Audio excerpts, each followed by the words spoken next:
And we're back to learning Photoshop in the year day 195. Let me show the film grain filter.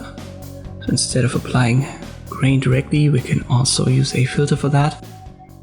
Just open it here under filter, filter gallery, resize this window, and under artistic, it's the fourth option right there.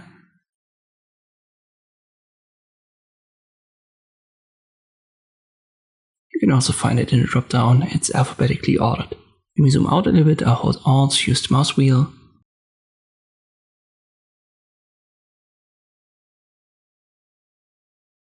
First up is the grain, and that controls the amount of visible grain, or you could also call that noise. So if I go up, we have more, if I go down, we have less.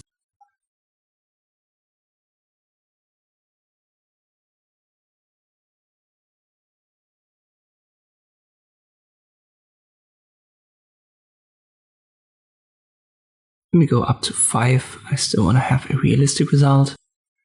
Second option is the highlight area, and this basically adjusts how much the grain affects the lighter parts of the image. So if you go higher, they're going to affect them and make them brighter.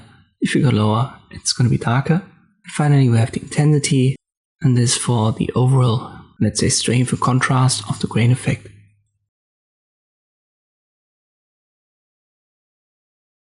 Let me confirm. And we'll compare it to the original.